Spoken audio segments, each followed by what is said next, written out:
आपल्याला शाळेत जायचंय ना? मला मोठ्या मम्माकडे पोहोचव मला. शाळा सोडून द्यायची? नुसती मजा करायची आहे का? ते मावशी मला मोठ्या मम्माकडे पोहोचव ना. मला आणि ईशाला एकमेकांपासून लांब कसं ठेवायचं याचा नवीन मार्ग शोधून काढलाय का तुम्ही दोघांनी आता? हा असा वाकडा विचार फक्त तूच करू शकतेस. आम्ही सरळ विचार करतो. ईशाला ताप आलाय. असं कसं आलं अचानक ताप? आणि बरी आहे का ती आता? उगाच खोटी काळजी दाखवू नकोस मोनिका, कळतं ते. मी मगाशी ईशाला फोन केला होता क्लिनिक मधून, तेव्हा ती म्हणाली की मम्मा तू येताना दिल्लीच्या बाबाला घेऊन ये. मनसी, या विषयावर आपल्याला गंभीरपणे विचार करायला हवा आणि एक काहीतरी डिसिजन घ्यायला हवा. मला वाटतं मी ईशाला सांगावं की बेटा आपल्या फॅमिलीत फक्त तू आणि मीच आहे. इतर फॅमिलीमध्ये तू एक बाबा बघतेस, तसे बाबा आपल्या फॅमिलीत नाहीयेत. वाव, मस्त. चहा करावा तर असा, कळलं का? आता तू आणि मी याच घरात राहायचं. मम्मा आणि मी आणि तू.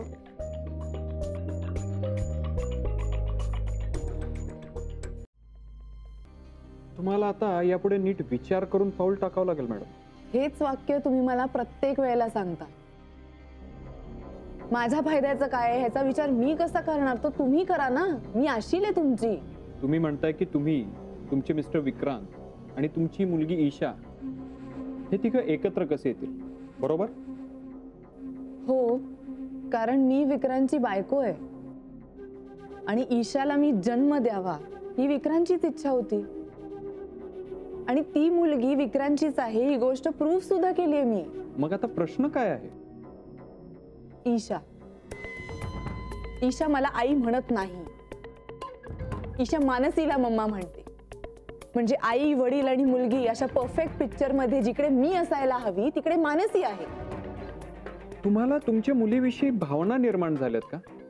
नाही, तसं अजिबात नाहीये. पण माझ्या फायद्यासाठी हे सगळं गरजेचं आहे ना. म्हणजे मला जी लाईफस्टाईल जगायची आहे त्याच्यासाठी मला हे सगळं करणं भागच आहे. ओके, मला एक सांगा, ईशा तुमच्याबरोबर राहत नाही त्याला आता 3 वर्ष झाली असतील. हो, म्हणजे मानसी 3 वर्षापूर्वी ईशाला दिल्लीला घेऊन गेली होती. करेक्ट. मग एक धोका असा आहे की लिमिटेशन लागू होऊ शकतो आणि मग पुढे जायला अडचणी येते. लिमिटेशन म्हणजे काय? अहो, म्हणजे तुम्हाला एखादा मुद्दा जेव्हा कोर्टासमोर मांडायचा असतो ना, तेव्हा ती घटना घडल्यापासून 3 वर्षाच्या आत केस दाखल करावं लागते, नाहीतर ती नल अँड वाईड होते. हो, तुमची बहीण तुमच्या मुलीला घेऊन दिल्लीला गेली त्याला 3 वर्ष झाली असते आणि ती इकडे येऊन सुद्धा आता 6-1 महिने झाली असते, बरोबर? या पण मग आता पुढे काय करायचं?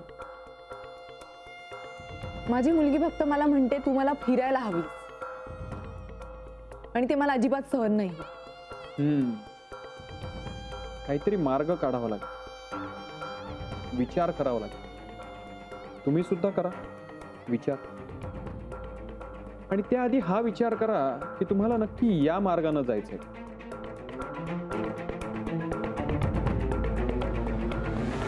आणि आई सुद्धा तिला जाऊ देईल का? आई मुलीला आणि मुलगी आईला नाही सोडणार ग. पण मी मानसी, फक्त जन्म देणं म्हणजेच आई होणं असं नाहीये ग. इनफॅक्ट तू तिला जन्म दिलेला नसूनही ईशा तुला आई म्हणते, यातच सगळं आलं ना. Come on Mansi, be positive. बघ ना, मोनिकाच्या इतक्या प्रयत्नांनंतर सुद्धा जर ईशा मी तुला सोडून जाणार नाही असं म्हणत असेल तर स्माईल कर मानसी. ज्या आनंदात तू मला हे सांगायला आलीस ना, त्याच आनंदात जाऊन शांतपणे झोप. खरंच ईशाने तुला खऱ्या अर्थाने गुड नाईट आणि स्वीट ड्रीम्स म्हटले असं समज. Be happy.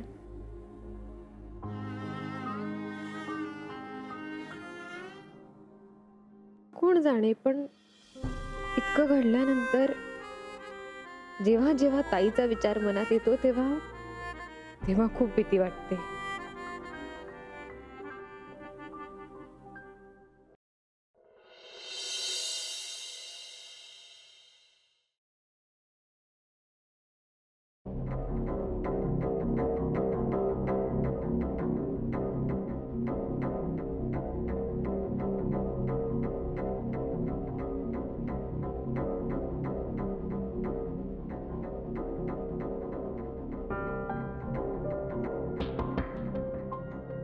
तुला घरात घेतलं नाहीये का घराबाहेर काढलंय?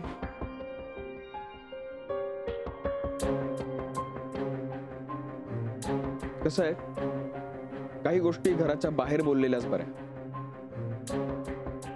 उगीच घरच्यांची झोपमोड कशाला, नाही का? तुला माहितीये ना विक्रांत, जर मी ठरवलं तर आत्ता सुद्धा घरातल्या सगळ्यांची झोपमोड करू शकते. हो, आणि तू ती ऑलरेडी केलेलीच आहेस. तू प्लीज तिच्याशी बोल. अरे सकाळपासून डोकं उठवलंय तिने माझं. मग परी तिथे येते आणि त्याला म्हणते की मी तुझ्याशी फाईट करणार, आणि मग ती त्या राक्षसावर जादू करते,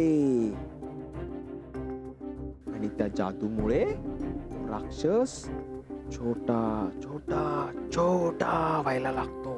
अरे विक्रांत,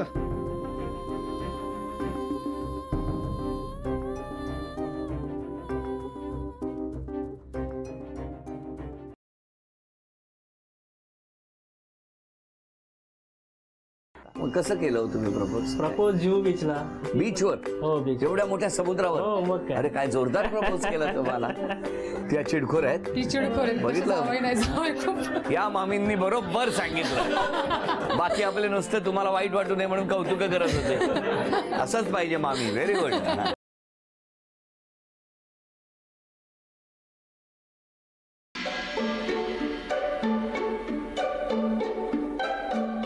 कशाला आलायस इथे? जा. आप आओ बाहर, हम छज्जे पे जाएंगे. तू जा ना इथून. अरे जी प्लीज आओ ना. मी नाही येणार, तू जा. आओ ना. मी अम्मा उठल्या तर.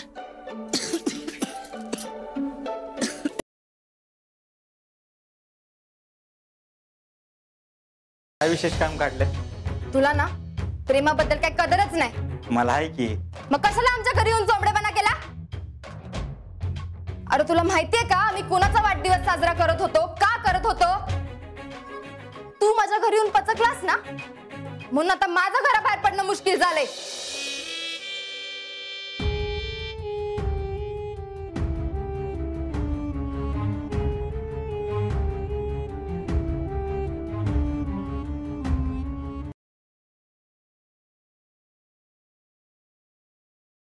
घरी सत्यनारायणाची पूजा वगैरे रे, तर सगळ्यांना इन्व्हाइट करायचं होतं. शनायाला सोडून. मी सगळ्यांना सांगतो शनायाला सोडून.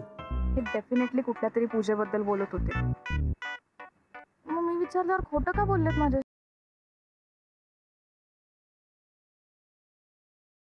आता म्हातारीला त्या विठ्ठलाचं दर्शन पार वर गेल्यावरच.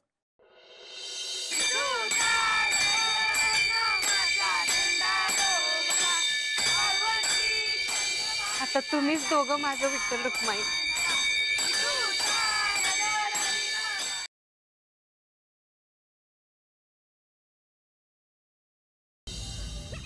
फॉर्च्युनेटली अनफॉर्च्युनेटली 25 वर्षापूर्वी आम्ही एकत्र जन्माला आलोय. We are twins. जुळी भावंड आहोत आम्ही. काय